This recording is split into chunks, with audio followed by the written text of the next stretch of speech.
Hi friends, welcome to our channel. இன்றைக்கி நம்ம சேனலில் பார்க்க போகிறோம் அப்படின்னா ரேசன் அரிசியை யூஸ் பண்ணி ரொம்ப சாஃப்டான வெண்மையான இட்லி எப்படி சிம்பிளாக செய்யலாங்கிறத பற்றி பார்க்க போகிறோம். அது மட்டும் இல்லாமல் ஃப்ரிட்ஜ் இல்லாதவங்க 2 நாள் வரைக்கும் மாவு புளிக்காமல் எப்படி ஸ்டோர் பண்ணி யூஸ் பண்ணலாங்கிறத பற்றியும் ஒரு டிப்ஸ் பார்க்க போகிறோம்.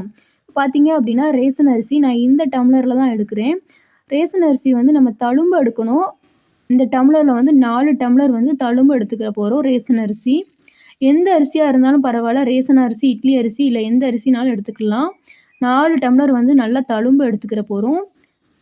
இப்போ அதே டம்ளரை வச்சு நம்ம உளுந்து பார்த்திங்க அப்படின்னா தழும்பு அதே மாதிரி நம்ம தழும்பை உளுந்து 1 டம்ளர் எடுத்துக்கிற போகிறோம். இப்போ நார்மலாக நம்ம இட்லி அரிசி யூஸ் பண்ணோம் அப்படின்னா நம்ம வந்து தலை தட்டி 1 டம்ளர் சேர்ப்போம். இப்போ வந்து நம்ம ரேசன் அரிசி எடுத்துருக்கிறதுனால தழும்பை 1 டம்ளர் வந்து நம்ம உளுந்து சேர்க்கணும். அப்போ தான் நம்மளுக்கு இட்லி வந்து நல்லா சாஃப்டாக கிடைக்கும். இப்போ இதோட 1 ஸ்பூன் மட்டும் வெந்தயம் சேர்த்துக்கலாம். சேர்த்துட்டு இதை நம்ம எப்படி வாஷ் பண்ணி மாவு அரைக்கலாங்கிறத பற்றி பார்க்கலாம். உளுந்தை வந்து நம்ம 2 டைம் மட்டும் வாஷ் பண்ணால் போதும், இல்லை 1 டைம் மட்டும் வாஷ் பண்ணால் போதும். 2 டைம் நல்லா வாஷ் பண்ணிக்கலாம். அரிசியை மட்டும் நம்ம அப்படியே தண்ணி மட்டும் ஊற்றி இந்த மாதிரி கலரில் இருக்குது, நம்ம அப்படியே வந்து 4 மணி நேரம் ரெஸ்ட்டில் விட போகிறோம்.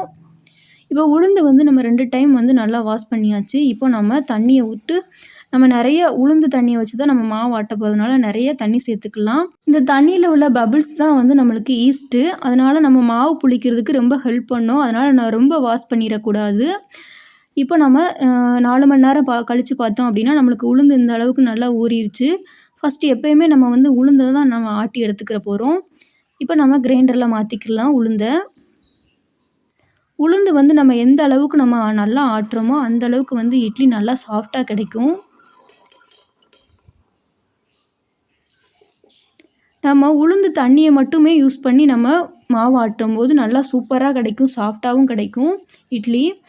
இப்போ நம்ம எப்பயுமே பார்த்தீங்க அப்படின்னா நீங்கள் உளுந்து இட்லிக்கு ஆட்ட போகிறீங்க அப்படின்னா நீங்கள் உளுந்து தண்ணியில் ஊற போடும்போது கொஞ்சம் அளவு தண்ணி வந்து எக்ஸ்ட்ராவே நிறைய ஊற்றி நல்லா நீங்கள் ஊற வச்சுக்கோங்க. இப்போ நம்ம உளுந்து ஆட்டிகிட்ருக்கு அந்த கேப்பில் வந்து நம்ம அரிசியை 4 மணி நேரம் ஊற வச்சுருந்தோம்ல, அதை நல்லா வாஷ் பண்ணி 4 டைம் நல்லா அலசிக்கிற போகிறோம்.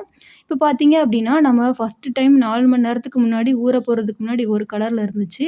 இப்போ பார்த்தீங்க அப்படின்னா அரிசியை நல்லா வெண்மையான கலரில் மாறிடுச்சு. நம்மளுக்கு இட்லி வந்து அப்போ தான் சாஃப்டாக நல்லா இட்லி வந்து நல்லா வெள்ளை கலரில் இருக்கும். பார்த்தீங்க அப்படின்னா உளுந்து நம்மளுக்கு ஆட்டி ரெடி ஆயிடுச்சு. நம்ம உளுந்து வந்து 1 பங்கு போட்டிருந்தோம் அப்படின்னா நம்மளுக்கு நல்லா பொங்கி வரும். நம்மளுக்கு வந்து கரெக்டான பதத்தில் வந்துருச்சுன்னு அர்த்தம். இப்படி பார்க்க முடியல அப்படின்னா நீங்கள் இந்த மாதிரி தண்ணியில் விட்டு பார்த்தீங்க அப்படின்னா தண்ணியில் வந்து நம்மளுக்கு உளுந்து மிதந்து வரும். அப்போ நம்மளுக்கு நல்லா உளுந்து வந்து ஆட்டிடுச்சுன்னு தெரிஞ்சுக்கலாம். இப்போ நம்ம வேறு ஒரு பாத்திரத்தில் உளுந்தை மாற்றிட்டு இப்போது நம்ம அதே கிரைண்டரை நல்லா அலசணும்லாம் அவசியம் இல்லை, அதிலே வந்து நம்ம அரிசியை போட்டு ஆட்டிக்கிற போகிறோம். உளுந்து மாவு மட்டும் அள்ளிட்டு நம்ம அதிலே வந்து நம்ம அரிசியை போட்டு ஆட்டிக்கலாம். அரிசி பார்த்திங்க அப்படின்னா நம்மளுக்கு ரொம்ப மாவாக அரைக்கக்கூடாது, கொரகொரப்பு தன்மையோடு இருக்கணும். அப்போ தான் நம்மளுக்கு வந்து இட்லியோ தோசையோ ஊற்றும் போது நம்மளுக்கு நல்லா கிடைக்கும். நம்மளுக்கு வந்து அரிசி ஆட்டிட்டோம். இப்போ அரிசியும் உளுந்தையும் நம்ம சேர்த்து நல்லா மிக்ஸ் பண்ணிக்கிற போகிறோம். நம்ம கையை வச்சு எந்த அளவுக்கு நல்லா மிக்ஸ் பண்ணுறோமோ அந்த அளவுக்கு நம்மளுக்கு சாஃப்டாக இட்லி இருக்கும். இது ஒரு டிப்ஸும் கூட. இப்போ பார்த்திங்க அப்படின்னா நான் காலையில் இட்லி ஊற்றுறதுக்கு ஒரு பாத்திரத்தில் உப்பு போட்டு பிசைஞ்சு வச்சுருக்கேன். இன்னொரு பாத்திரத்தில் உப்பு போடாமல் மாவு எடுத்து வச்சுருக்கேன். இது வந்து 2 நாள் வரைக்கும் ஸ்டோர் பண்ணி யூஸ் பண்ண போகிறதுனால இந்த மாதிரி ஒரு வெற்றிலையை எடுத்துகிட்டு நல்லா வாஷ் பண்ணிக்கலாம். காம்போடு இருக்கிற வெற்றிலையாக, ஃப்ரெஷ்ஷான வெற்றிலையாக ஒரு வெற்றிலை மட்டும் எடுத்துகிட்டு இது இந்த மாதிரி வாஷ் பண்ணிவிட்டு இந்த மாதிரி தலை குப்புற நம்ம அந்த மாவில் வச்சு நம்ம ஒரு பாத்திரத்தில் தண்ணி வச்சு மாவு பாத்திரத்தை அந்த தண்ணிக்குள்ளே எடுத்து வச்சு நம்ம 2 நாள் வரைக்கும் நம்ம யூஸ் பண்ணிக்கலாம். ரொம்ப புளிக்காது மாவு.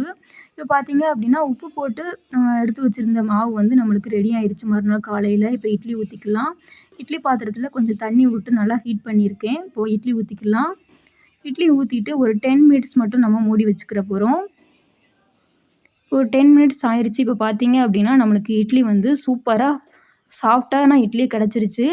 இப்போ நம்ம ரேஷன் அரிசியில் தான் செஞ்சோம் அப்படின்னு சொல்லிட்டு கண்டுபிடிக்க முடியாத அளவுக்கு நம்மளுக்கு சாஃப்டான இட்லியாகவும் நல்ல வெண்மையான இட்லியாகவும் இருக்கும். நம்ம மாவு ஆட்டி ஃப்ரிட்ஜில் வச்சு 1 வீக் வச்சு நம்ம யூஸ் பண்ணுறத விட இந்த மாதிரி 2 நாளைக்கு ஒரு டைம் நம்ம ஆட்டி யூஸ் பண்ணிக்கலாம். ரொம்ப ஆரோக்கியமானது, ரொம்ப ஹெல்த்தியானது. கண்டிப்பாக இந்த மாதிரி செஞ்சு பாருங்கள். இந்த டிப்ஸ் உங்களுக்கு கண்டிப்பாக யூஸ்ஃபுல்லாக இருக்குன்னு நினைக்கிறேன். இந்த மாதிரி செஞ்சு பார்த்துட்டு எப்படி இருந்துச்சுன்னு ஷேர் பண்ணுங்கள். என்னுடைய வீடியோ பிடிச்சிருந்தால் லைக் பண்ணுங்கள், சேனலை சப்ஸ்கிரைப் பண்ணுங்கள். தேங்க்ஸ் ஃபார் வாட்சிங்.